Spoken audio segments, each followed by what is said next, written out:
Hot అంశాలపై debate news బెంచ్కి స్వాగతం. నేపాల్ ఒక్కసారిగా అట్టుడికిపోయింది. భారతదేశానికి చుట్టూ ఉన్నటువంటివన్నీ కూడా మిత్రదేశాలే. కానీ ఆ మిత్రదేశాలు గత కొన్ని సంవత్సరాల నుంచి కొన్ని శత్రుపోకడల్ని అవలంబిస్తున్నాయి. తీరా చూస్తే ఆ శత్రుపోకడలు అవలంబించినటువంటి దేశాలు తామే చిక్కుల్లో పడుతున్నాయి. ఆ మధ్యన శ్రీలంక, మొన్న బంగ్లాదేశ్, నిన్న నేపాల్. వరుసగా జరుగుతున్నటువంటి పరిణామాలు, అక్కడ తిరుగుబాట్లు, ఆ తిరుగుబాట్ల వెనకాల ఉన్నటువంటి శక్తులు, ఏం జరుగుతోంది అసలు, వీటి ఇంపాక్ట్ భారతదేశం మీద ఏముంటుంది, అలాగే భారతదేశంలో కూడా తరచూ జరుగుతున్నటువంటి ఉద్యమాల ఇంపాక్ట్ భవిష్యత్తులో ప్రభుత్వాన్ని మార్చడం లేదంటే మిలిటరీ యాక్షన్స్ లాంటి వ్యవహారాలు, తిరుగుబాట్లు జరుగుతాయా? జంజీ ఉద్యమం అన్నటువంటి పేరుతో ప్రారంభమైనటువంటి ఈ వ్యవహారాలు ఏ వైపుకి మలుపులు తిరగబోతున్నాయి? ఈ అంశానికి సంబంధించి మనతో మాట్లాడేందుకున్నారు జాతీయవాద విశ్లేషకులు మామిడి గిరిధర్. నమస్తే అండి. నమస్తే సాయి గారు, మీకు మీ ప్రేక్షకులందరికీ నా నమస్కారాలండి. సార్, ఇది ఎలా చూడాలి? ఈ ఉద్యమాన్ని, నేపాల్ ఉద్యమం సృష్టించబడిందా, వాళ్ళల్లో నుంచి వచ్చిన ఆక్రోశం అనుకోవాలా? ఇది సృష్టించబడినటువంటి విషయం అనేది చాలా స్పష్టంగా అందరికీ అర్థమవుతున్నది. ఇది ఉద్యమం కానే కాదు. ఈ ఈ విషయం మనం చాలా స్పష్టంగా అర్థం చేసుకోవాలి. పిల్లలకి ఏం కావాలి? వాళ్ళకు ఉన్నటువంటి యూట్యూబ్లు, మనకు ఫేస్బుక్లు, ఇన్స్టాగ్రామ్లు ఇవి బంద్ అయిపోయేసరికి వాళ్ళ కోపం వచ్చి వాళ్ళు వీధుల్లోకి వచ్చారు. వాళ్ళ డిమాండ్ అంతా ఏంటి? దాన్ని రెస్టార్ చేయమని వాళ్ళ డిమాండ్ అంతే. ప్రభుత్వాన్ని దించేయాలనో, ఇక్కడ కరప్షన్ ఉందనో, ఇవన్నీ వాళ్ళ అజిటేషన్ లో వాళ్ళ డిమాండ్స్ లేనే లేవు. నేతృత్వం కూడా లేనటువంటి పిల్లలు వీధుల్లోకి వచ్చి ఇది రిస్టోర్ చేయండి అని అంటే అడిక్ట్ అయిపోయి ఉన్నారు. ఫస్ట్ ఒకటి. రెండు ఏంటంటే చాలా మంది దాని ఆధారంగా బతుకుతున్నటువంటి వాడు ఉన్నారు. యూట్యూబ్ ఆధారంగా వాళ్ళ జీవనం సాగిస్తున్నటువంటి వాళ్ళు చాలా మంది ఉన్నారు. ఇన్స్టాగ్రామ్ నుంచి వాళ్ళ పైసలు వస్తాయి. సోషల్ మీడియా ఆధారంగా జీవించేటువంటి చాలా మంది ఉన్నారు. ప్లస్ అక్కడ ఉన్నటువంటి కంటెంట్ కి అడిక్ట్ అయిన వాళ్ళు చాలా మంది ఉన్నారు. బిజినెస్ వ్యాపారాలు చాలా మటుకు కూడా మనం చూస్తే కనుక ఈ సోషల్ మీడియా అడ్వర్టైజ్మెంట్స్ తోనే నడుస్తున్నాయి అవన్నీ కూడా. కాబట్టి వాళ్ళందరూ దెబ్బతిన్నారు. కాబట్టి దాంట్లో మళ్ళీ రిస్టోర్ చేయమని డిమాండ్ మాత్రమే, ప్రభుత్వాన్ని దిగిపోమని దించమని అడగలేదు. ఒకవేళ నిజంగా వాళ్ళు అడిగినటువంటి సమస్య కరప్షన్ ఇదైతే కనుక మొదటి రోజు అది ఎందుకు లేవనెత్తలేదు వాళ్ళు. ఈ 26 యాప్స్ ఏవైతే ఉన్నాయో దాన్ని రెస్టార్ చేయమని మాత్రమే అడిగారు. రాత్రికి ప్రభుత్వం 26 యాప్స్ ని రెస్టార్ చేసిన తర్వాత మరుసటి రోజు మళ్ళీ ఆ ఉద్యమాన్ని ముందు తీసుకోవాల్సిన ఆవశ్యకత ఏముంది? కాబట్టి ఇది కృత్రిమంగా జరిగింది. ముందర పిల్లల్ని పెట్టి వాళ్ళు వెనక నుంచి తీసుకొచ్చారు. జెన్ జీ అని చెప్పేసి ఒక కొత్త దానికి టర్మ్ ఇచ్చి దాన్ని పాపులరైజ్ చేసి దాన్ని ముందు తీసుకెళ్ళారు. జెన్ జీ వాళ్ళు నిజంగా అక్కడ చేసిన ఉద్యమాలు, అక్కడ చేసిన ఉద్రిక్త పరిస్థితులు, అక్కడ చేసినటువంటి విధ్వంసాలు అవన్నీ వాళ్ళు నిజంగా చేసేటువంటి ఇది ఉంది. ఆ పిల్లలు చదువుకుంటున్న పిల్లలు, స్కూల్ కాలేజీకి వెళ్తున్న పిల్లలు, ఒక మాజీ ప్రధాని భార్య తగలబెడతారు వాళ్ళు. మాజీ ప్రధానిని వాడు చావచితగా బాగుతారు వాళ్ళు. వాళ్ళ ఫైనాన్స్ మినిస్టర్ని వాళ్ళు వీధుల్లో పరిగెత్తించి కొడతారు వాళ్ళు. కాబట్టి ఇవన్నీ ఏంటంటే కనుక ఒక ప్లాన్ ప్రకారం జరిగినటువంటి ఘటనలే ఇవన్నీ. దేశ విద్రోహ శక్తులు దాన్ని ఇన్ఫిల్టర్ అయ్యారు. పిల్లలు పాపం ప్లకార్డ్స్ పట్టుకొని ముందర వస్తే వెనక నుంచి వీళ్ళు రాళ్లు రూపి దాన్ని ముందు తీసుకెళ్లారు. ప్రభుత్వం ఎప్పుడైతే పిల్లల డిమాండ్స్ ని ఒప్పేసుకుందో తర్వాత అజిటేట్ చేయవలసిన ఆవశ్యకత లేనే లేదు. కానీ ఆ సమయం, అక్కడ ఉన్నటువంటి అవకాశాన్ని చేజిక్కించుకొని కొన్ని శక్తులు దాన్ని ఇమ్మీడియట్ గా దాన్ని ప్రభుత్వాన్ని పడగొట్టే దిశగా వాళ్ళు ప్రయత్నాలు చేశారు. సో ఇది మనకు ఒక ప్యాటర్న్ చూస్తున్నాం. మిగతా నేపాల్ ఎక్కడ గొడవలు లేవు. ఏదో 1-2 ఊర్లలో చిన్న గొడవలు, పిల్లలు బయటకు వచ్చారు అంతేగాని మేజర్ చూస్తే కనుక ఒక కాఠ్మండూలో మాత్రమే జరిగింది. కాఠ్మండూలో కూడా వాళ్ళ పార్లమెంట్ చుట్టుపక్కలే జరిగింది అంతా కూడా. తర్వాత చాలా టార్గెటెడ్ గా వాళ్ళ పొలిటికల్ లీడర్షిప్ ని టార్గెట్ చేశారు, సుప్రీంకోర్టుని టార్గెట్ చేశారు, పార్లమెంట్ ని టార్గెట్ చేశారు. సో అంటే ఇది ఒక చిన్న దేశాలు చాలా సునాయాసంగా చేయొచ్చు. ఇదే ప్యాటర్న్ మీరు చూసారంటే కనుక మనకు బంగ్లాదేశ్ లో కూడా అదే పరిస్థితి. ఢాకాలో జరిగింది. మిగతా ఊర్లలో ఏం జరగలేదు పెద్దగా. మనకు సిలట్ లో కానీ లేదా మనకు కింద చట్టగ్రామ్ లో కానీ ఇంత పెద్ద ఎత్తున జరగలేదు. ఢాకాలో జరిగిన తర్వాత సరే దానికి కొంత స్పందనతోటి కొన్ని ప్రాంతాల్లో కొద్దిగా జరిగింది, కానీ మేజర్గా ఢాకాలోనే జరిగింది. అలాగే మనం శ్రీలంకలో చూస్తే కొలంబోలోనే జరిగింది అంతా కూడా. కొలంబోలో పార్లమెంటుని, తర్వాత రాజపక్ష సోదరుల ఇండ్ల మీద, వాళ్ళ కుటుంబానికి సంబంధించిన మ్యూజియం మీద, వీటి మీద దాడులు చేశారు. మిగతా మీకు క్యాండీ, తర్వాత ట్రెంకోమాలి, తర్వాత మీకు ఇతరత్ర గాల్లే, అక్కడంతా పెద్దగా ఏం లేవే, అజిటేషన్ ఏం లేదే. క్యాపిటల్ని టార్గెట్ చేస్తారు. యుక్రెయిన్ క్యాపిటల్ కీవ్ లో కూడా మైదాన్ రెవల్యూషన్ అని చెప్పేసి అక్కడ జరిగినటువంటి ఉద్యమంలో స్వచ్ఛందంగా ప్రజలు వచ్చారు అన్నట్టే మన అందరికి చిత్రీకరించారు. ఎందుకు?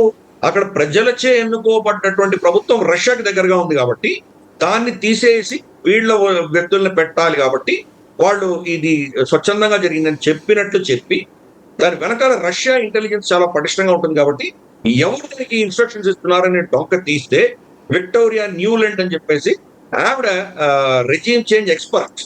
ఆవిడ అమెరికా ప్రభుత్వంలో మన గత జో బైడెన్ ప్రభుత్వంలో కీలక పొజిషన్లో ఆవిడ ఉండింది.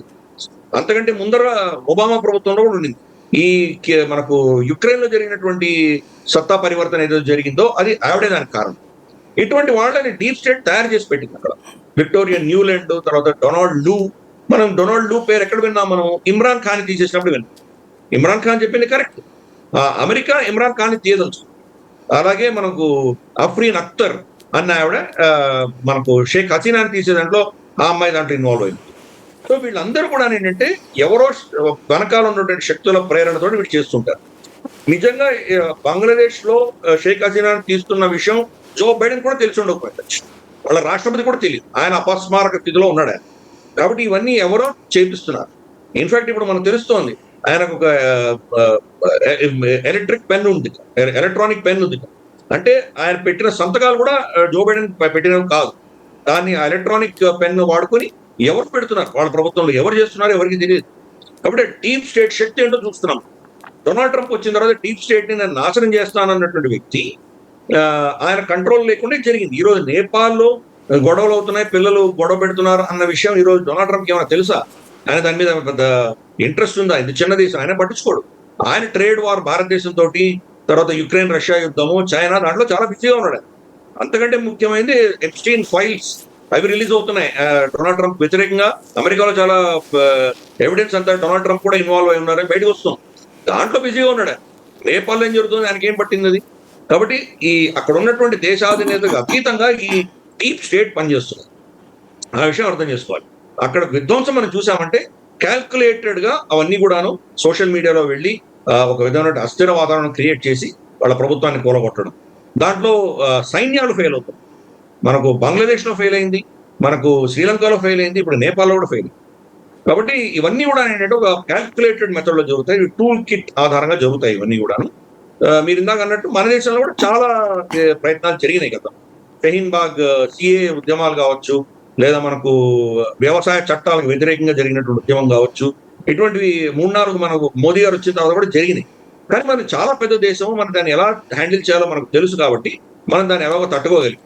చిన్న చిన్న దేశాలు దాన్ని తట్టుకోలేనటువంటి పరిస్థితిలో కొలాప్స్ అయిపోతున్నాయి. 36 గంటల్లో ప్రభుత్వం పడిపోయిందంటే అర్థం చేసుకోవచ్చు ఇది ఉద్యమం. అది మీరు చదువుకున్నటువంటి ఉద్యమాలు ఎలా జరుగుతాయో మీకు తెలుసు. దాంట్లో ఒక ప్రజల్లో ఆక్రోశం ఉండి ఆక్రోశానికి దానికి ఏదో ఒక విధమైనటువంటి స్థాయికి వచ్చిన తర్వాత ఎవరో దాన్ని ముందుకు తీసుకువెళ్ళేటువంటి శక్తులు ఉంటాయి. దాన్ని ముందు తీసుకువెళ్తారు. దానికి నేతృత్వం ఉంటుంది, దానికి ఒక దిశా నిర్దేశం ఉంటుంది. ఇవన్నీ అయిన తర్వాతే అల్టిమేట్ గా దానికి ఏదో మనం దాని యొక్క రిజల్ట్ చూస్తాం. మనం అది ఏమీ లేదు. ఇక్కడ పిల్లలు దాన్ని రెస్టోర్ చేయమని అడిగారు అంతే. ఆ సమయాన్ని చూసుకొని వెనకాల ఉన్నటువంటి శక్తులు దీన్ని ప్రభుత్వాన్ని కొట్టేటువంటి ప్రయత్నం చేశారు. కాబట్టి ముఖ్యంగా మనం చూడాల్సింది ఏంటంటే రష్యా కానీ చైనా కానీ ఈ ఇద్దరు ఇన్ఫ్లుయెన్స్ ఉన్న దేశాలలోనే మాక్సిమం జరుగుతాయి ఇవన్నీ కూడా. భారతదేశం కూడా రష్యా అధీనంలో ఉంది అని ఆ డీప్ స్టేట్ అనుకుంటోంది కాబట్టి మనం కూడా టార్గెట్ చేస్తాం. గత మనం చూసామంటే ఎన్నికల్లో 2024 ఎన్నికల్లో కూడా ఈ ఫేక్ న్యూస్ అని లేదా ప్రజలలో ఒక మభ్యపెట్టేటువంటి ఇన్ఫర్మేషన్ డంప్ చేయడం అనేది అప్పుడు కూడా చూసాం. మనకు దేశవ్యాప్తంగా వీళ్ళ కనుక 400 పైన సీట్లు వస్తే అంబేద్కర్ గారు రాసినటువంటి రాజ్యాంగాన్ని వీళ్ళు నాశనం చేస్తారు, మీ రిజర్వేషన్స్ తీసేస్తారు. ఈ నెరేటివ్ తీసుకొచ్చారు. ఈ రిజర్వేషన్స్ తీసేస్తారని నెరేటివ్ తీసుకొచ్చారు అని నమ్మారు ప్రజలు. అందుకనే చూస్తే మనకు 240కి కుదేలైంది బీజేపీ ఓట్స్. ఆంధ్రప్రదేశ్ లో కూడా అదే చూసాం. ఆంధ్రప్రదేశ్ లో ఆఫ్ కోర్స్ వైఎస్ఆర్సీపీ ఓడిపోయి ఉండేది, కానీ ఇంత ఘోరంగా ఓడి ఉండకపోయి ఉండొచ్చు. బహుశా వాళ్ళకి మార్జినల్ గా కొన్ని సీట్లు వచ్చి ఉండొచ్చు. కానీ ఎప్పుడైతే ఆ ల్యాండ్ పూలింగ్ విషయంలో మీ భూములని ప్రభుత్వము జగన్ తీసేసుకుంటాడు అని ఒక ప్రొపగాండా వాళ్ళు వారం ముందర మొదలు పెట్టారో దాంతో ప్రజలందరూ భయపడిపోయి మనకు టీడీపీ మీద నమ్మకం లేకపోయినా, టీడీపీ అంటే ప్రేమ లేకపోయినా కానీ కూడా జగన్ భయంతో వీళ్ళందరూ ఇటు ఓటు వేసిన విషయం కూడా చూసాం. కాబట్టి ఇటువంటి రెజీమ్ చేంజ్ ఆపరేషన్స్ అనేవి చాలా లెవెల్స్ లో జరుగుతుంది. ప్రశాంత్ కిషోర్ దాంట్లో చాలా ఫేమస్. ఎందుకంటే కనుక ఈ డేటా అనలైజ్ చేసి ఎటువంటి ఇన్ఫర్మేషన్ పెడితే ఎటువంటి ప్రభావం మనకు రావచ్చు అన్నది చాలా దీర్ఘంగా ఆలోచన చేసేటువంటి శక్తులు ఉన్నాయి. వాళ్ళ టూల్ కిట్ ప్రకారం ఎవరిని ఎక్కడ యాక్టివేట్ చేయాలో వాళ్ళు చేస్తారు. అన్ఫార్చునేట్ నేపాల్ ఈ రోజు ఈ పరిస్థితి దుస్థితికి వచ్చింది. ఏదో మనం కేపీ శర్మ ఓలీ భారతదేశానికి మిత్రుడు కాబట్టి ఓడిపోయాడు, ఆయన తీసేశారని చెప్పి మనం బాధపడాల్సిన అవసరం లేదు. కేపీ శర్మ ఓలీ భారత వ్యతిరేకమైనటువంటి ఒక శక్తి. ఆయన రాజ్యాంగబద్ధంగా వెళ్ళిపోతే కానీ మనం సంతోషించుండేవాడు. ఆయనని ఇంకెవరైనా జాతీయవాద పార్టీలు అతన్ని ఎన్నికల్లో ఓడించి ఉంటే మనం సంతోషించుండేవాడు. కానీ ఇలా సమాజాన్ని ఒక విధమైనటువంటి విద్రోహ శక్తులను తయారు చేసి అక్కడ ఈ పరిస్థితులలో ఆ ప్రభుత్వాన్ని కూల్చేయడం అన్నది నేపాల్కి మంచిది కాదు, భారతదేశానికి మంచిది కాదు. దాన్ని ఇప్పుడు నేపాల్ అన్న ప్రాంతాన్ని అంతా కూడాను ఏ శక్తులు దాన్ని ఇప్పుడు కబ్జా చేసుకోబోతున్నాయని చెప్పడం చాలా కష్టం. బహుశా అక్కడ మరి జిహాదీలు వస్తారా అక్కడి నుంచి, పాకిస్తాన్ నుంచి జిహాదీలు ఇన్ఫిల్టరీ అక్కడి నుంచి వస్తారా? ఇప్పుడు బంగ్లాదేశ్ నుంచి రాబోతున్నారు మన దేశం మీద. ఆల్రెడీ అసీం మునీర్ వీళ్ళందరూ వార్నింగ్ కూడా ఇచ్చారు, ఈసారి భారతదేశానికి ముప్పు ఈస్ట్ నుంచి ఉండబోతోంది, మా దగ్గర నుంచి కాదని వాళ్ళు చెప్తున్నారు. అంటే మియన్మార్ నుంచి, బంగ్లాదేశ్ నుంచి మన దేశం మీద దాడులు చేయడానికి వాళ్ళు ప్లాన్ చేస్తున్నారు. ఇప్పుడు నేపాల్ వాళ్ళకి ఒక ఫ్రంట్ స్టార్ట్ అయిందా, ఇదొక సమస్య. ఈ గందరగోళ పరిస్థితుల్లో మరి నక్సలిజం మళ్ళీ అక్కడ ఇంకా శక్తి పుంజుకుంటుందా? మనకు తెలుసు కదా, మనకు పశుపతి నాటు దండకారణ్యం అదంతా కూడా కారిడోర్ ఉండేది గతం. కాబట్టి మళ్ళీ దాన్ని రివైవ్ చేసే ప్రయత్నాలు ఏమైనా జరుగుతాయా? ఇవన్నీ కూడా ఏంటంటే శుభపరిణామాలు అయితే తప్పకుండా కాదు. నేపాల్ అన్నది ఒక 35 ఏళ్ల క్రితం వరకు కూడా చూస్తే అదొక హైందవ దేశంగా ఉండేది. ఎప్పుడైతే దాన్ని సోనియా గాంధీ ప్రేరణతోటి దాన్ని తీసేసి దాన్ని అక్కడ సో కాల్డ్ డెమోక్రసీ తీసుకొచ్చారో అప్పటి నుంచి చూస్తే 35 సంవత్సరాల్లో 39 ప్రధానులు మారారు. అంటే అక్కడ డెమోక్రసీ అనేది దేశంలో ఎమ్మడద్దు. కానీ ఈరోజు మనం చూస్తున్న పరిస్థితి ఏంటంటే వాళ్ళ రాచరికం కానీ వాళ్ళ హైందవ ధర్మాన్ని ఆధారంగా ఉన్నటువంటి చట్టాన్ని కానీ పక్కన పెట్టేసి సో కాల్డ్ సెక్యులర్ చట్టాలు తీసుకొచ్చేసరికి 2 విషయాలు జరుగుతున్నాయి. ఒకటి, ఈరోజు ఆసియా ఖండంలో ఫాస్టెస్ట్ క్రిస్టియన్ కన్వర్షన్స్ నేపాల్ అవుతున్నాయి. రెండవది, చైనా ఇన్ఫ్లుయెన్స్ గణనీయంగా పెరిగింది. చైనా ఇన్ఫ్లుయెన్స్ ఏంటంటే కనుక బెల్ట్ అండ్ రోడ్ ఇనిషియేటివ్ అని వాళ్ళు ఏదైతే ప్రాజెక్ట్స్ ఉన్నాయో దాని ఆధారంగా వాళ్ళు ఏం చేస్తున్నారంటే ఆల్మోస్ట్ మౌంట్ ఎవరెస్ట్ దగ్గరగా వాళ్ళు ఒక 4 లేన్ రోడ్, తర్వాత బహుశా రాబోయే రోజుల్లో రైల్వే ట్రాక్ కూడా కాఠ్మాండు దాకా వేయబోతోంది చైనా. ఇదేదో ఆ దేశంలో పురోగతి ఉంటుంది, మంచి ఇన్ఫ్రాస్ట్రక్చర్ వస్తుంది అని అనుకోవడం కూడా వీలేదు. ఎందుకంటే మావో జెడాంగ్ ఆయన ఉన్నప్పుడు ఆయన ఇచ్చినటువంటి స్టేట్మెంట్ ఏంటంటే పామ్ అండ్ 5 ఫింగర్స్ అన్నారు. అంటే పామ్ అంటే ఈ మధ్యలో ఉన్నటువంటి భాగం టిబెట్, దీని పక్కన ఉన్నటువంటి 5 ప్రాంతాలని మనం కబళించాలి. ఏంటవి? లద్దాఖ్ ఒకటి, నేపాల్ ఒకటి, భూటాన్ ఒకటి, సిక్కిం ఒకటి, లద్దాఖ్ ఒకటి, మన అరుణాచల్ ప్రదేశ్ ఒకటి. ఈ 5టిని కబ్జా చేసుకోవాలి అని చెప్పి మావో జెడాంగ్ చాలా కాలంగా చెప్పారు. 2049 వచ్చేసరికి కమ్యూనిస్ట్ పార్టీ ఆఫ్ చైనా వాళ్ళ దేశాన్ని కబ్జా చేసుకుని 100 సంవత్సరాలు అవుతుంది. ఆ 100 సంవత్సరాలు అయ్యేసరికి ఈ 5 ప్రాంతాలు మన అధీనంలో ఉండాలి అని నిర్ణయించుకున్నారు. నేపాల్ అదే ప్రాంతాల్లో వెళుతుంది. ఇప్పుడు చైనాకు దగ్గరగా అవడం, కేపీ శర్మ ఓలీ కావచ్చు, లేదా ప్రచండ కావచ్చు, వీళ్ళందరూ కమ్యూనిస్ట్. వీళ్ళందరూ చైనాకు దగ్గరై భారతదేశాన్ని దూరం చేసుకునే ప్రయత్నం చేశారు. దీంతో ఏమవుతుందంటే రేపు ఆ belt and road initiative road పడిందంటే కనుక 5-6 సంవత్సరాలు 10 సంవత్సరాల తర్వాత వాళ్ళు ట్యాంకులు మిగతా వాళ్ళ గన్స్ అన్ని తీసుకుని వచ్చి నేపాల్ని కబ్జా చేసుకుంటారు. నేపాల్ చైనాని ఎదుర్కొనేటువంటి శక్తి వాళ్ళ దగ్గర లేదే లేదు. ఇప్పుడు చిన్న అజిటేషన్ వాడు తట్టుకోలేకపోయినటువంటి సైన్యము రేపు చైనీస్ సైన్యం వస్తే వాడు ఏం తట్టుకోగలరు? చైనా వచ్చి దాన్ని ఆక్యుపై చేసేస్తుంది. వచ్చి మన చికెన్స్ ఏదైతే ఉందో మనకు మదేశీ ఏరియా ఆ ప్రాంతాల్లో వచ్చి వాళ్ళు పెట్టారంటే కనుక సునాయాసంగా భారతదేశం నుంచి ఈశాన్య రాష్ట్రాలకు వెళ్ళేటువంటి ఆ చిన్న సిలిగురి కారిడోర్ ఏదైతే ఉందో దాన్ని కట్ చేయొచ్చు. అది చైనా ప్రయత్నం చేస్తుంది. చైనాకి ప్రాబ్లం ఏంటంటే కనుక వాళ్ళ జాగ్రఫీ చూస్తే కనుక వాళ్ళకు సముద్రాలు చాలా లేవు. వాళ్ళకి యాక్చువల్గా వాళ్ళకు ఉన్నటువంటి సౌత్ చైనా సీ ఏదైతే ఉందో దాన్ని దాటంగానే ఫస్ట్ చైన్ ఆఫ్ ఐలాండ్స్ ఉన్నాయి వాళ్ళకి. జపాన్ ఉంది, తర్వాత మనకు కొరియా, తైవాన్, ఫిలిప్పైన్స్, ఇవన్నీ వాళ్ళని అడ్డుకుంటున్నాయి లోపలికి వెళ్ళడానికి. ఇది దాటిన తర్వాత సెకండ్ చైన్ ఆఫ్ ఐలాండ్స్ ఉంది, మార్షల్ ఐలాండ్స్, వనువాటు, కిరిబాటి, తర్వాత మనకు ఫీజీ, ఇటువంటి ఐలాండ్స్ ఉన్నాయి. ఇవన్నీ కూడా అమెరికా అధీనంలో ఉంటాయి. ఇవన్నీ Solomon islands of course China వెనక్కి తీసుకుంది, కానీ ఈ 2 లేయర్స్ లో వాళ్ళు ఓపెన్ సముద్రాలకు వెళ్ళలేరు. అందుకనే చైనా ఈ 2 బే ఆఫ్ బెంగాల్ తర్వాత అరేబియన్ సీ ఈ రెండింటి మీద ఆధిపత్యం సాధించడానికి ప్రయత్నం చేస్తున్నారు. గ్వాదర్లో పోర్ట్ ఎందుకు పెట్టారంటే అరేబియన్ సీని వాళ్ళు శాసించడానికి పెట్టుకున్నారు. అక్కడి నుంచి పాకిస్తాన్ కంప్లీట్ వాళ్ళ అధీనం తీసుకొని చేయాలనుకుంటున్నారు. అలాగే మనకు మొహమ్మద్ యూనిస్ గత 2 నెలల క్రితం బీజింగ్ వెళ్ళినప్పుడు ఏం చెప్పాడు అతను? భారతదేశం ఈశాన్య రాష్ట్రాలు వాళ్ళకు సముద్రం లేదు కాబట్టి అవి చాలా సునాయాసంగా మీరు దాన్ని మీ అధీనంలో తీసుకోవచ్చు, బంగ్లాదేశ్ మీకు సమర్థన ఇస్తుంది అని ఆయన చెప్పిన విషయం మనకు తెలుసు. కాబట్టి చైనా ఈరోజు నేపాల్ కనుక అర్థం చేసుకుందంటే కనుక బంగ్లాదేశ్తో అనుసంధానం అయిపోయి కట్ చేశారంటే ఈశాన్య రాష్ట్రాలన్నీ కూడా చైనా హస్తగతం అవుతాయి. తర్వాత బంగ్లాదేశ్ ఆఫ్ కోర్స్ చిన్న సామంత రాజ్యంగా ఉంటుంది వాళ్ళకు, కాబట్టి వాళ్ళకు బే ఆఫ్ బెంగాల్ కూడా యాక్సెస్ ఉంటుంది వాళ్ళకి. అది చైనా ప్లాన్ చేస్తుంది. ఆ యాక్సెస్ చైనాకి ఇవ్వకూడదు అని చెప్పి అమెరికా కౌంటర్ మెషర్స్ చేస్తుంది. షేక్ హసీనా తీసేసిందే అమెరికా. ఈరోజు నేపాల్లో జరిగినటువంటి ఈ ఏదైతే ఘటన జరిగిందో దాని వెనకాల కూడా డీప్ స్టేట్ హస్తమే ఉన్నది.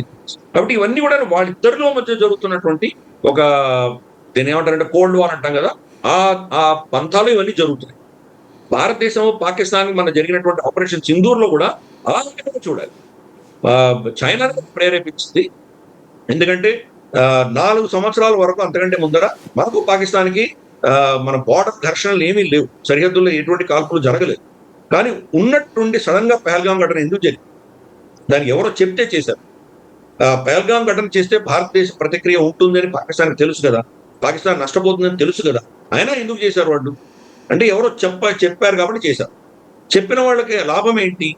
భారతదేశం యొక్క సక్సెస్ స్టోరీ వాళ్ళని దెబ్బ తగ్గుతుంది, వాళ్ళు దాన్ని తట్టుకోలేకుండా ఉంటారు.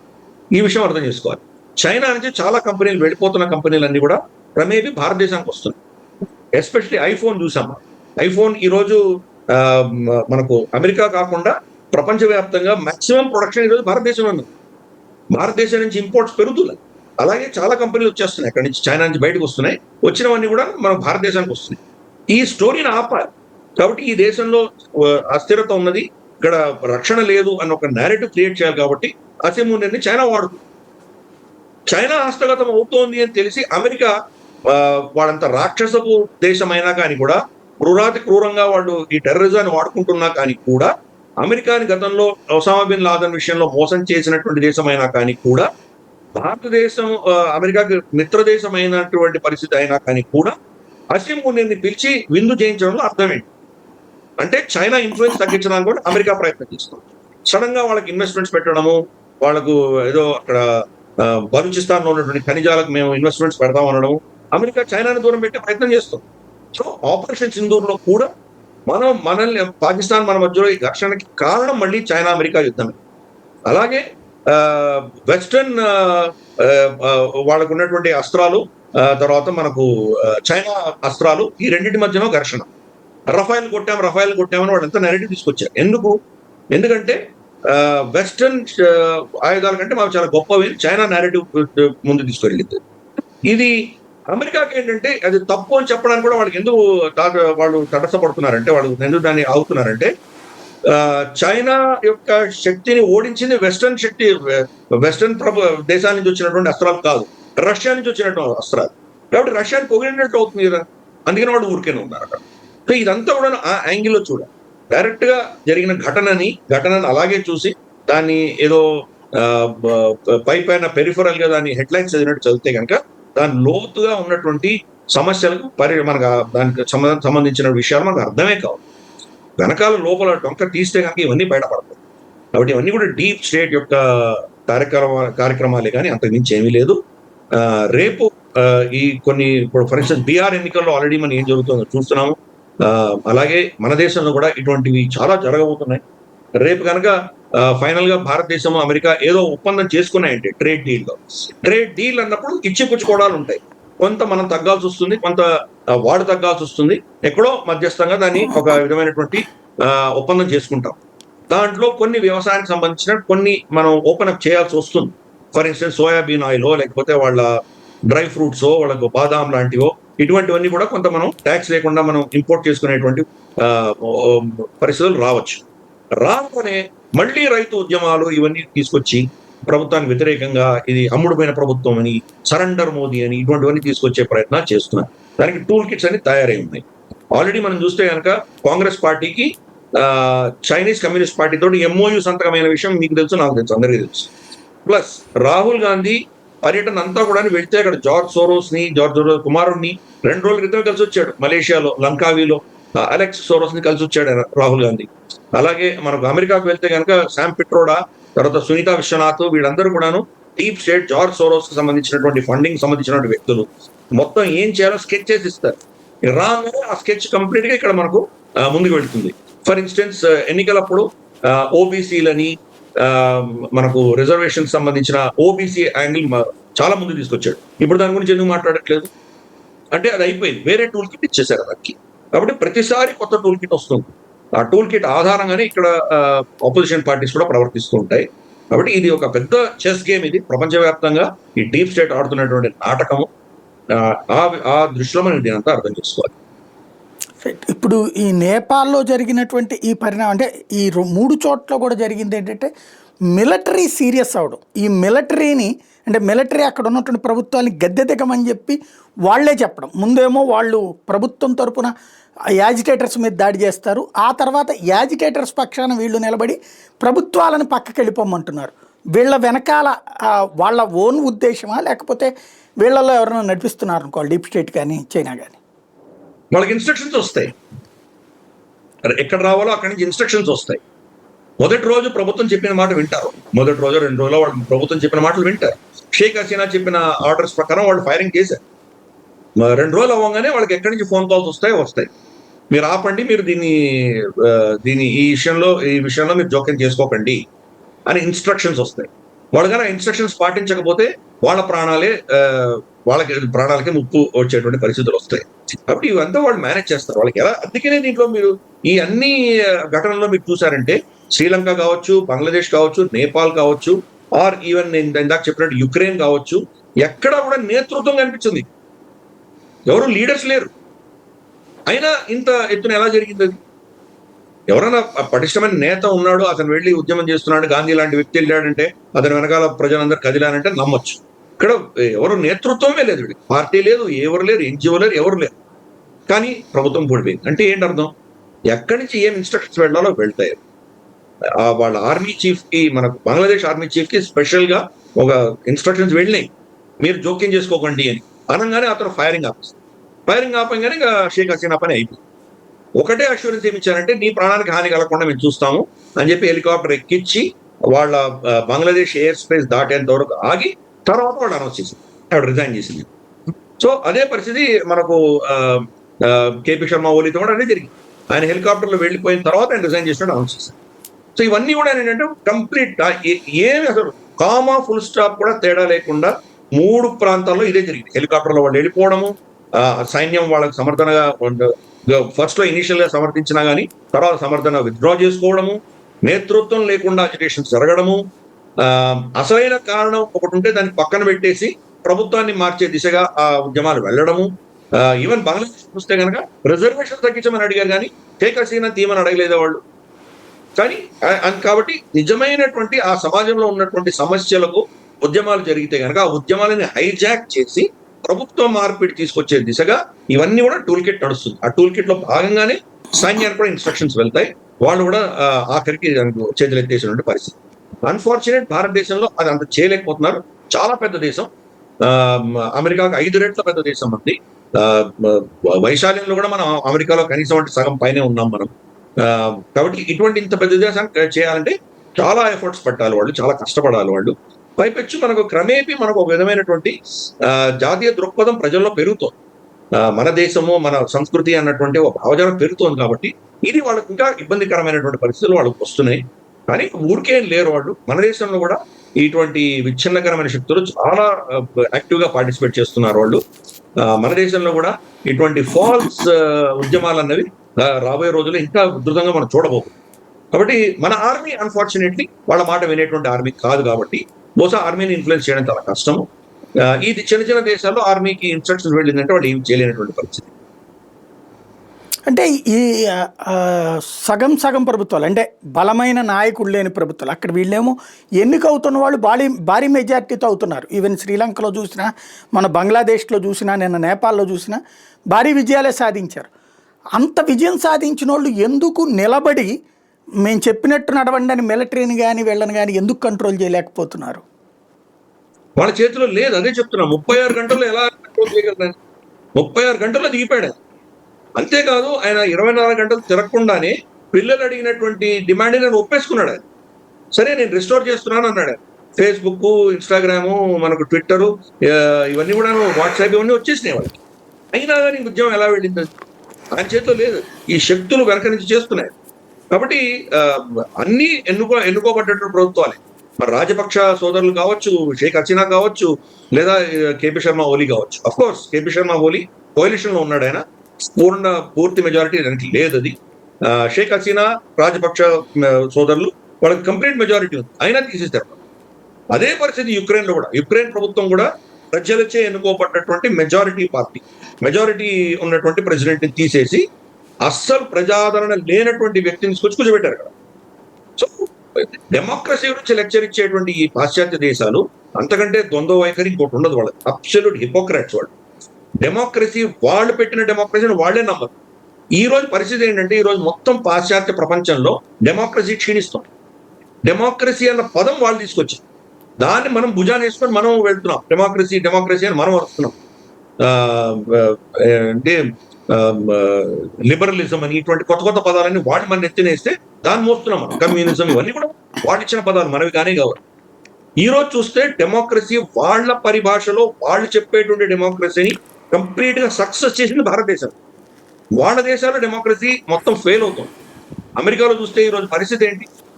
మొత్తం సమాజం చీలిపోయింది రెండు భాగాలు. డొనాల్డ్ ట్రంప్ ని సమర్థించే వాళ్ళు మాగా అన్నటువంటి సెక్షన్ అయితే కనుక డొనాల్డ్ ట్రంప్ రాక్షసుడు, ఇతను కిరాతకుడు, ఇతన్ని ఎట్టి పరిస్థితులు దింపాలి, కనీసం చంపేసైనా ఇతను తప్పించాలి అన్నటువంటి భావజాలం ఉన్నటువంటి సగం పాపులేషన్ అక్కడ ఉంది. సేమ్ యూరోప్ లో అదే పరిస్థితి. ఇమిగ్రేషన్ పర్మిట్ చేసిన తర్వాత మనకు Afghanistan, Pakistan, Syria, north Africa, ఈ ప్రాంతాల నుంచి వచ్చేసి అక్కడ ఆ దేశంలో రక్షణ లేకుండా ఆ దేశ సంస్కృతి మొత్తం నాశనాలు చేసేటువంటి పరిస్థితి చూస్తున్నాం మనం. ఈరోజు అక్టోబర్ ఫెస్ట్ అని చెప్పి జర్మనీలో జరుగుతుంది, బియర్ ఫెస్టివల్. అమ్మాయిలందరూ కొంచెం మోడర్న్ డ్రెస్సులు వేసుకొని వస్తారు అక్కడికి. అలాగే న్యూ ఇయర్స్ డే, ఈ రెండు ఘటనల్లో అమ్మాయిలు అసలు రక్షణ లేకుండా పోయారు. వాళ్ళకి ఎన్ని రేప్స్ కేసు మనం రికార్డ్ అవుతున్నాయో చూస్తున్నాం. అమెరికాలో చార్లట్ అన్న ఊర్లో ఒకతను వచ్చి అమ్మాయి, పాపం యుక్రెయినియన్ అమ్మాయి, ఆమెకి అన్నం పుణ్యం తెలియనటువంటి వ్యక్తి మామూలుగా ట్రైన్ లో వెళ్తోంది, వెనక నుంచి వచ్చి కత్తి పెట్టి కోసేసాడు అతను. కాబట్టి ఇటువంటి క్రైమ్స్ అన్ని ఆ దేశంలో జరుగుతున్నాయి. ఆ సమాజం క్షీణిస్తాం. డెమోక్రసీ అక్కడ ఫెయిల్ అవుతాం, కానీ మన దేశంలో సక్సీడ్ అయింది. కాబట్టి వాళ్ళు ఏం చెప్తున్నారు ఇప్పుడు? డెమోక్రసీ అన్న పదాన్ని తీసేసి కొత్త పదం తీసుకొచ్చారు. మోదీ గారు 3 సార్లు ఈ దేశంలో ప్రజలచే ఎన్నుకోబడినటువంటి వ్యక్తి. ప్రజలచే ఎన్నుకోబడినటువంటి ఇందిరాగాంధీని కూడా ఓడించినటువంటి చరిత్ర ఉన్నటువంటి దేశం ఇది. వాజ్పేయి గారిని ఓడించినటువంటి చరిత్ర ఉన్నటువంటి దేశం మన దేశం ఉంది. ఎన్టీఆర్ గారిని, మోస్ట్ పాపులర్ లీడర్ని ఓడించినటువంటి దేశం ఇది. చంద్రబాబు నాయుడు గారిని ఓడించినటువంటి దేశం. కాబట్టి ఎంతటి మహానేత అయినా ప్రజల ముందర తల ఒగ్గ తప్పదు ఈ మన దేశం. అయినా దీన్ని డెమోక్రసీ అన్నారు. మోదీ గారు 3 టర్మ్స్ గెలిచినందుకు మెజారిటేరియన్ అటాక్రసీ అని కొత్త పదం తీసుకొచ్చారు. మెజారిటేరియన్ అటాక్రసీ. సో మీరు అర్థం చేసుకోవచ్చు, వాళ్ళు వాళ్ళ ఇష్టం, వాళ్ళ అధీనంలో మీరు లేరంటే కనుక మీరు ఎంత పారదర్శకంగా ఏ పనులు చేసినా మీ మీద ఏదో బురద చల్లేటువంటి ప్రయత్నమే జరుగుతుంది. కాబట్టి ఇటువంటి పాశ్చాత్య భావజాలు పెట్టుకున్నందుకే ఈరోజు నేపాల్ సఫర్ అవుతుంది. సనాతన ధర్మం ఆధారంగా, ధర్మ సూత్రాలు, శాస్త్రాల ఆధారంగా ఉన్నటువంటి దేశము ఈరోజు ఈ సోకాల్డ్ డెమోక్రసీ, తర్వాత చైనీస్ కమ్యూనిజం నెత్తినేసుకొని తిరిగినందుకు ఇదే గతి పడుతుంది.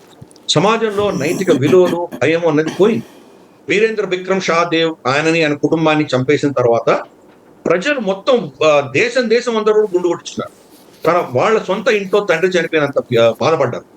ఈ రోజు అదే ప్రజలు వాళ్ళ ప్రభుత్వ అధినేతలైనటువంటి ప్రధానమంత్రులను, మాజీ ప్రధానులను, ప్రధాని పార్టీలని ఏ విధంగా చిత్రహింసలు పెట్టి చంపుతున్నారో చూస్తున్నాం.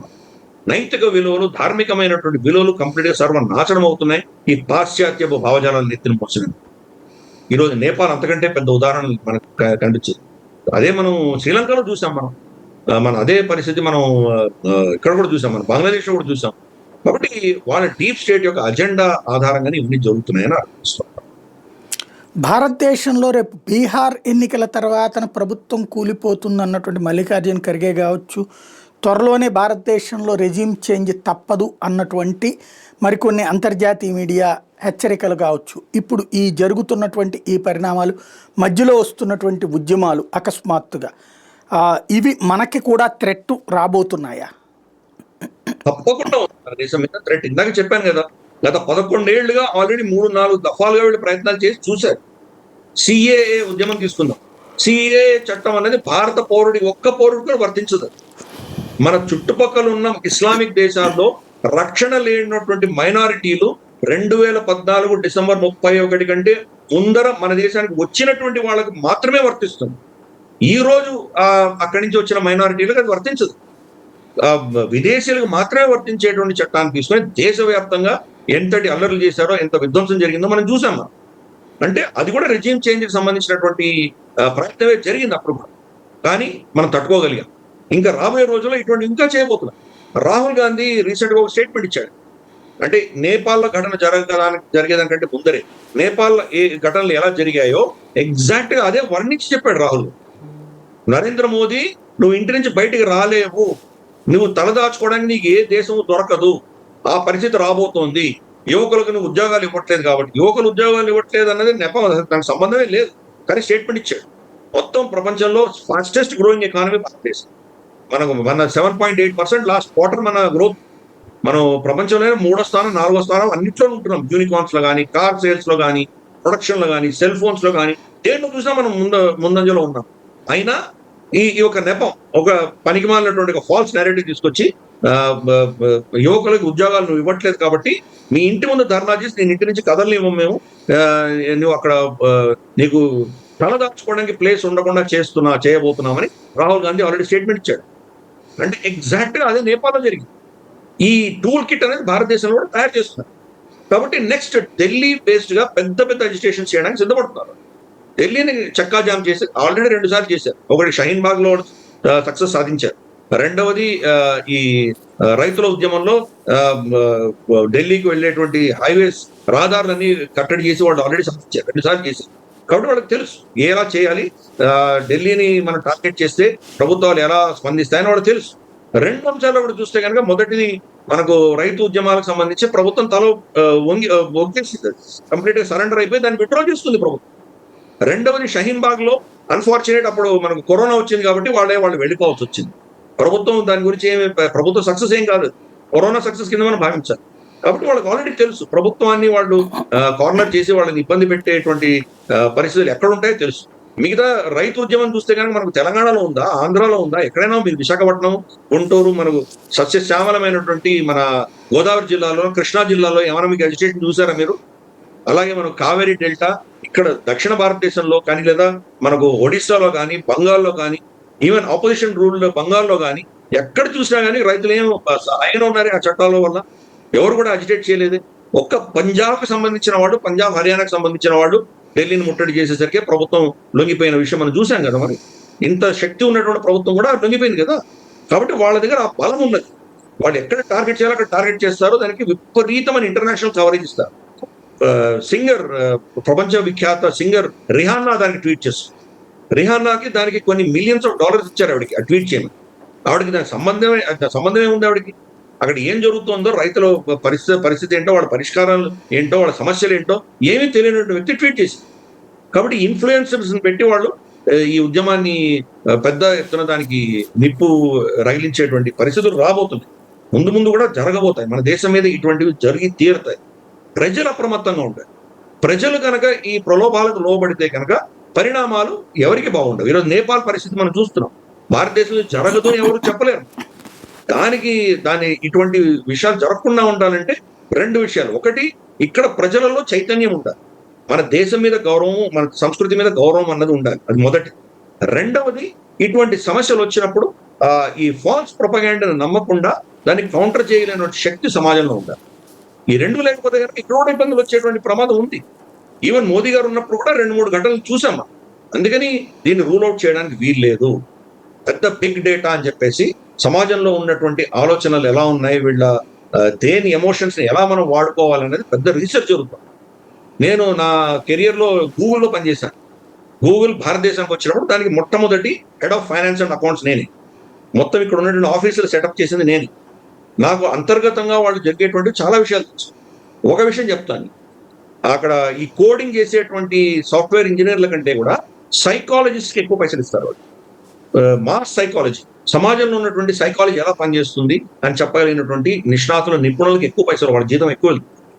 దాని ఆధారంగానే అల్గోరిథమ్స్ తయారవుతాయి. అల్గోరిథమ్స్ చేయడానికి వెనకాల సమాజంలో ఉన్నటువంటి వ్యక్తుల యొక్క దిశగా వెళ్తోంది, ఏ దిశగా దీన్ని కంట్రోల్ చేయాలి, ఏ దిశగా వీళ్ళని మలచాలి అన్నటువంటి ఆలోచన ఎవరైతే చేయగలరో వాళ్ళకి ఎక్కువ జీతాలు పెడతాయి. కాబట్టి సమాజాన్ని కంట్రోల్ చేసే దిశగా ఈ ప్రయత్నాలన్నీ జరుగుతాయి. భారతదేశం కూడా దానికి భిన్నంగా లేదు. నేను ఇందాక ఉదాహరణ ఇచ్చాను. వైసీపీకి వ్యతిరేకంగా జరిగినటువంటి ఉద్యమం కావచ్చు, లేదా మనకు మోదీ గారికి వ్యతిరేకంగా జరిగినటువంటి ఉద్యమం కావచ్చు, ఇద్దరు కూడా సఫర్ అయ్యారు. మోదీ గారు కాబట్టి కొంత ఏదో 2040లో వచ్చి ఆగిపోయింది అది. వైసీపీ ఏదో మొత్తాన్ని తుడిచికొట్టుకుపోయింది. కాబట్టి ఈ యొక్క అజిటేషన్, ఈ యొక్క బిగ్ డేటా అన్నటువంటి IT, information technology warfare, artificial intelligence ఇవన్నీ వాడి చాలా విధ్వంసం సృష్టించేటువంటి కెపాసిటీ ఈ డీప్ స్టేట్ ఉన్నది. వాళ్ళు చేస్తారు. మన దేశం మీద కూడా ఇటువంటివి చాలా చేయబోతుంది. ఫైనల్గా ఒకటి చెప్పండి, న్యాయ వ్యవస్థలు ఇప్పుడు ఆ 3 దేశాల్లో కూడా చూస్తే బంగ్లాదేశ్, నేపాల్, శ్రీలంకలో వాళ్ళు ఆ టైంకి డమ్మీ అయిపోయారు. న్యాయమూర్తులను కూడా వీళ్ళు బెదిరించినటువంటి పరిస్థితి ఉంది. ఈవెన్ ఇప్పుడు పాకిస్తాన్లో చూస్తుంటే కూడా చివరికి సైన్యం చెప్పినట్టు న్యాయ వ్యవస్థలు నడుస్తున్నాయి. మన దగ్గర ఎలా ఉండే అవకాశం ఉంటుంది రేపు పొద్దున? మన దగ్గర కూడా భిన్నంగా ఉంటుందని ఎందుకు అనుకుంటున్నారు మీరు? ఎక్కడైనా కానీ కూడా న్యాయ వ్యవస్థ అన్నది ప్రజలచే ఎన్నుకోబడ్డటువంటి వ్యవస్థ కానే కాదు. ఈ రోజు ఉన్నటువంటి మోడర్న్ డెమోక్రసీస్ లో ప్రజలచే ఎన్నుకోబడ్డటువంటి వ్యక్తులు కాదు. అమెరికాలో కొంతవరకు పొలిటికల్ గా అపాయింటెడ్ వాడు, కానీ మిగతా దేశాలు అంతా కానే కాదు. ఈరోజు బెంజమిన్ నెతన్యాహు హమాస్ తోటి యుద్ధం చేస్తూ, హిజ్బుల్లాతో యుద్ధం చేస్తూ, ప్రధాని ప్రతి నిమిషం నిర్ణయాలు తీసుకోవాల్సినటువంటి ప్రధానిని కరప్షన్ కేసులో, ఎప్పుడో పాత కరప్షన్ కేసులో వారానికి 4 రోజులు కోర్టు హాజరీ చేయాలి, పొద్దున 10 గంటల నుంచి సాయంత్రం 5 గంటల దాకా ఉండాలని ఆర్డర్ వేసింది ఆ కోర్టు. అంటే ఎవరిచే ఎన్నుకోబడలేనటువంటి శక్తులు ఎన్నుకోబడ్డటువంటి ప్రభుత్వాన్ని ఆదేశించి కంట్రోల్ చేయాలని వాళ్ళు ప్రయత్నం చేస్తారు. మన దేశంలో కూడా అంతే కదా. మనకు ఢిల్లీలో జరిగినటువంటి కరోనా ఉన్నప్పుడు ఢిల్లీలో హాస్పిటల్స్ లో ఆక్సిజన్ లేదు అని చెప్పేవాడు చెప్తే కనుక ప్రభుత్వం మీద కోర్టు దాన్ని ఏమంటారు, డెఫమేషన్ కేసు పెట్టి కోర్టుని అవమానించిన కేసులో మిమ్మల్ని అందరినీ జైల్లో పెడతానని చెప్పి అప్పుడు ఉన్నటువంటి ఒక మహా జడ్జి, సుప్రీంకోర్టు జడ్జి, ఆయన స్టేట్మెంట్ ఇచ్చారు. పేరు ఎందుకు చెప్పాలి కానీ ఆయన సుప్రీంకోర్టు చీఫ్ జస్టిస్ కూడా రిటైర్ అయ్యారు. సో ఆ వ్యక్తి స్టేట్మెంట్ ఇచ్చారు. తర్వాత ఆడిట్ చేస్తే కనుక కేజ్రీవాల్ ప్రభుత్వం లేదు మా దగ్గర చాలా ఉన్నాయని చెప్పి వాళ్ళు దాచిపెట్టి ఈ ఆక్సిజన్ మొత్తం ఢిల్లీలో ఎక్కువ పంపించి వాళ్ళకి అవసరానికంటే ఎక్కువ పంపించేసరికి చుట్టుపక్కల రాజస్థాన్, ఉత్తరప్రదేశ్ ప్రాంతాల్లో చాలా మంది చనిపోయారు. మరి చనిపోయిన దానికి కారణం మన సుప్రీంకోర్టు కాదా? కాబట్టి ఇది మన దేశంలోనే కాదు, అన్ని దేశాల్లో ఇదే పరిస్థితి. అమెరికాలో చూద్దాం. అమెరికాలో మనకు రోమన్ వేడ్ అని చెప్పి ఒక జడ్జిమెంట్ ఉంది చాలా కాలం క్రితం. స్త్రీలు వాళ్ళ శరీరానికి మీద వాళ్ళకి అధికారం ఉంది, వాళ్ళు అబార్షన్ చేసుకోవచ్చు అని చెప్పేసి అప్పుడు ఇచ్చిన జడ్జిమెంట్ ని తిరగరాసింది సుప్రీంకోర్టు. తిరగరాసి ఎందుకు రాసింది అంటే రిపబ్లికన్స్ అధీనంలో ఉన్న అధికారంలో ఉన్నారు కాబట్టి. అంటే గత ట్రంప్ హయాంలోనే జరిగింది, జడ్జి అపాయింట్మెంట్స్ అన్ని జరిగినాయి. జడ్జిమెంట్ ఏమో జో బైడెన్ కూడా వచ్చింది. ఏం జడ్జిమెంట్ అది? లేదు, వాళ్ళకు ఉన్నటువంటి 50 స్టేట్స్ ఏమన్నాయో వాళ్ళు నిర్ణయిస్తారు అబార్షన్ ఎప్పుడు జరగాలో జరగకూడదు అని. అంటే స్త్రీల హక్కును తీసేసి పొలిటికల్ లీడర్షిప్ ఇచ్చేస్తుంది. కాబట్టి ఇటువంటివి మనం ప్రపంచవ్యాప్తంగా ఇవే చూస్తున్నాం. మనం కోర్టులు అన్నవి పారదర్శకంగా నిజంగా న్యాయం ఇస్తున్నాయంటే అది కొంతవరకు లేదని చెప్పాలి. జడ్జిమెంట్స్ ఇస్తున్నాయి కానీ న్యాయం నిజంగా జరుగుతుందంటే బహుశా జరగకపోవచ్చు. జడ్జిమెంట్స్ వచ్చినంత మాత్రాన మనం దాన్ని చాలా పటిష్టంగా జరుగుతుందని చెప్పడానికి వీల్లేదు. పొలిటికల్ లీడర్షిప్ దాన్ని కంట్రోల్ చేసే ప్రయత్నం చేస్తున్నారు. బెంజమిన్ నెతన్యాహు ఆయన ఏమన్నాడంటే, మొత్తం ప్రజలచే ఎన్నుకోబడినటువంటి పార్లమెంట్ నిర్ణయం ఏదైనా చేసిందంటే దాన్ని సుప్రీంకోర్టు తిరస్కరించడానికి వీల్లేదు అని ఒక చట్టం తీసుకొచ్చాడు. మొత్తం దేశవ్యాప్తంగా అల్లర్లు, దేశవ్యాప్తంగా అజిటేషన్స్, తర్వాత ఈవెన్ జో బైడెన్ ప్రభుత్వం కావచ్చు, ఈ వామపక్ష భావజాలం ఉన్నటువంటి శక్తులందరూ కూడా విరుచుకుపడ్డారు. ఇతను చాలా టెర్రరిస్టు, ఆతంకవాది, ఇతను నియంత అవ్వడానికి ప్రయత్నం చేస్తున్నాడు, ఏంటంటో నెరేటివ్స్ బిల్డ్ చేశారు. కానీ ప్రభుత్వం ఒక్క నోటిఫికేషన్ ఇష్యూ చేయాలన్నా వాళ్ళ లీగల్ ఆఫీసర్ ఎవరైతే కోర్ట్ అపాయింటెడ్ ఉంటాడో అతని పర్మిషన్ లేని రిలీజ్ చేయలేనటువంటి పరిస్థితి. ఈరోజు నిజంగా బెంజమిన్ నెతన్యాహు శక్తులు చాలా తక్కువ. కాబట్టి ప్రభుత్వాన్ని కంట్రోల్ చేయలేనప్పుడు కోర్టుల ద్వారా కంట్రోల్ చేద్దాం అన్నటువంటి పరిస్థితులు చూస్తున్నాం. మన దేశంలో కూడా పరిస్థితి ఎన్ని చూసాం మనం. తీస్తా సెదర్వాద్ అరెస్ట్ చేస్తే కనుక సుప్రీంకోర్టు చీఫ్ జస్టిస్ సాయంత్రం ఏదో ప్రోగ్రామ్ లో ఉంటే ఆయనకు ఫోన్ కాల్స్ వస్తే ఆయన లేచి వెళ్ళి రాత్రికి రిజిస్ట్రీ ఓపెన్ చేసి ఆవిడని బెయిల్ ఇచ్చేటువంటి పరిస్థితి చూసాం. అరవింద్ కేజ్రీవాల్ అతనికి అన్లాఫుల్ ప్రివెన్షన్ మన మనీ లాండరింగ్ కేసులో అతనికి బెయిల్ ఎలా ఇచ్చారు, ఇంటరిమ్ బెయిల్ ఎలా ఇచ్చారు? ఆ చట్టంలో ఇంటరిమ్ బెయిల్ అన్న కాన్సెప్టే లేదు. ప్లస్ అరవింద్ కేజ్రీవాల్ బెయిల్ గురించి అడగనే లేదు. అయినా సుప్రీంకోర్టు అదే పనిగా అతను బెయిల్ ఇచ్చి నువ్వు వెళ్ళి క్యాంపెయిన్ చేసుకో అని చెప్పింది. కాబట్టి మన దేశంలో కూడా చట్టసభలు మన కోర్ట్స్ అన్ని కూడాను ఇటువంటి దీనికి అతీతమే కాదు, గుర్తుపెట్టుకోవాలి. ప్రభుత్వం అంతా కూడా క్రమేపీ మనకు 75-80 ఏళ్లలో చాలా రిఫార్మ్స్ వచ్చినాయి. మనకు పార్లమెంటరీ రిఫార్మ్స్ వచ్చినాయి, తర్వాత అడ్మినిస్ట్రేటివ్ రిఫార్మ్స్ వచ్చినాయి, టెక్నాలజీ పెరిగింది, ఇవన్నీ చాలా అయినాయి. రిఫార్మ్ అవ్వనటువంటి ఏకైక సంస్థ ఈ రోజు కోర్ట్స్. మన జస్టిస్ సిస్టమ్ అనేది ఈ రోజు దాకా రిఫార్మ్ అవ్వలేదు. ఇంకా పాత పద్ధతిలో నడుస్తున్నాం. 50 డిగ్రీల సెల్సియస్ బాగా మండుతున్నటువంటి పరిస్థితుల్లో కూడా ఇంకా నల్ల కోట్లు వేసుకునే వెళ్ళారు.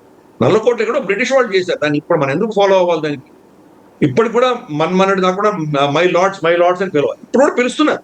ఇన్ఫాక్ట్ సుప్రీంకోర్టులో మీరు ఆర్గ్యుమెంట్స్ లైవ్ లో మీరు చూసారంటే మీ లార్డ్స్ అంటూనే ఉంటారు. సో అది ఇప్పుడు మై లార్డ్స్ అనేది నువ్వు నా అధిపతి అన్నది బ్రిటిష్ సామ్రాజ్యంలో ఉన్నటువంటి పరిస్థితి ఈ రోజు కూడా కంటిన్యూ అవుతుంది. ఏం మారలేదు దాంట్లో. సమ్మర్ వెకేషన్ తీసుకుంటారు వాళ్ళు. ఎందుకు? బ్రిటిష్ అధీనంలో ఉన్నప్పుడు బ్రిటిష్ జడ్జిలు అందరూ కూడా ఈ వేడి భరించలేక షిమ్లాకో ఎక్కడికో వెళ్ళిపోయేవాళ్ళు. కాబట్టి సమ్మర్ హాలిడేస్ ఇప్పుడు కూడా సమ్మర్ హాలిడేస్ ఉన్నాయి. మనకి ఎందుకు మారలేదు? అది వింటర్ వచ్చేసరికి వాళ్ళు ఇంగ్లాండ్కి వెళ్ళిపోయేవాళ్ళు క్రిస్మస్ సెలబ్రేట్ చేసుకోవడం కుటుంబంతో. కాబట్టి ఇప్పుడు కూడా వింటర్ హాలిడేస్ ఉన్నాయి, క్రిస్మస్ హాలిడేస్ ఉన్నాయి కోర్టులకి. ఎందుకు? ఏం మారిందా? అప్పటి నుంచి ఇప్పటికి ఏం మారలేదు కదా. వ్యవస్థ మారలేదు, ఇప్పుడు కూడా అదే నడుస్తుంది. కాబట్టి ప్రభుత్వాలకు అతీతంగా, ప్రజలకు అతీతంగా వాళ్ళ నిర్ణయాలు వాళ్ళే చేసుకుంటారు. ఎవరిని మళ్ళీ అపాయింట్ చేసుకోవాలో వాళ్ళే నిర్ణయిస్తారు. కొలీజియం అంటారు. కొలీజియం అనేది మన చట్టంలో, రాజ్యాంగంలో ఎక్కడ లేదు. వాళ్ళని నిర్ణయించుకొని వాళ్ళే చేస్తారు. యునానిమస్ గా మొత్తం లోక్సభ, రాజ్యసభ కలిసి NJAC national judicial appointment committee అని చెప్పి వాళ్ళు ఒక చట్టం తీసుకొస్తే ఆ చట్టాన్ని తీసి బయటపడేసింది సుప్రీంకోర్టు. అంటే ప్రజలచే ఎన్నుకోబడినటువంటి చట్టాలు చేయవలసినటువంటి వ్యక్తులను కూడా మీరు మర్యాద ఇవ్వరంటే కనుక చట్టసభలు ఏ స్థితిలో, మనకి కోర్టులు ఏ స్థితిలో ఉన్నాయో మనం చూడొచ్చు. ఇది ఒక భారతదేశానికి పరిమితమైనది కాదు అని చెప్తున్నా. ప్రపంచవ్యాప్తంగా సో కాల్డ్ డెమోక్రసీస్ లో ఈ ప్రాబ్లం ఉంది. మనకు పాకిస్తాన్ లో చూస్తున్నాం. మనకు ఇమ్రాన్ ఖాన్ చేసిన తప్పులు చాలా తక్కువ, ఫైన్ వేసి వదిలేసి ఉండొచ్చు. కానీ అతన్ని అదే పనిగా 2.5 సంవత్సరాలు జైల్లో పెట్టి బెయిల్ ఇచ్చినట్టే ఇచ్చి ఇంకో దాంట్లో మళ్ళీ అరెస్ట్ చేసి, ఎందుకంటే అక్కడ ఉన్నటువంటి శక్తి, ఆ దేశాన్ని నడిపించిన శక్తి నిర్ణయించింది కాబట్టి అతన్ని జైల్లో పెట్టారు. చిన్న విషయాల్లో కూడా అతన్ని జైల్లో పెట్టేసి అరెస్ట్ చేస్తున్నారు. అప్పుడు ప్రభుత్వం కోర్టులు తలుచుకుంటే చాలా చేయొచ్చు. కానీ ఇందాక మీరు అడిగిన ప్రశ్నకు, ప్రభుత్వం కనుక ఒక అథారిటేరియన్ ప్రభుత్వం వచ్చి దాన్ని శాసించగలిగినటువంటి పరిస్థితులు వస్తే కోర్టులో జడ్జిలు కూడా భయపడతారు. ఈరోజు వాళ్ళ ప్రాణానికి ముప్పు ఉంది అన్నప్పుడు ఏం జరుగుతుందో మనం చూస్తున్నాం. బంగ్లాదేశ్లో కావచ్చు, చిన్న దేశాల్లో ఇవన్నీ పాసిబుల్. పెద్ద దేశాల్లో ఎస్పెషల్లీ వెస్టర్న్ దేశాలు కావచ్చు, లేదా భారతదేశం లాంటి పెద్ద దేశంలో కావచ్చు, బహుశా అది కోర్టులను ఎవరు శాసించలేరు. కాబట్టి కోర్టులో వాళ్ళ నియంత్రణతోపు ధోరణి వాళ్ళకి నడుస్తూనే ఉంటుంది. థ్యాంక్ యూ వెరీ మచ్ అండి. ఇది పరిస్థితి. నేపాల్ అన్నటువంటి కాన్సెప్ట్ ఇప్పుడు ఒక పరీక్ష మన కళ్ళ ఎదురుగుండా కనబడుతుంది. మన సరిహద్దుల్లో ప్రారంభమైనటువంటి గొడవలు బంగ్లాదేశ్, శ్రీలంక, ఇప్పుడు నేపాల్, అలాగే భారతదేశంలో కూడా చెయ్యాలన్నటువంటి శక్తుల యొక్క ప్రయత్నం అయితే ప్రత్యక్షంగా కనబడుతుంది.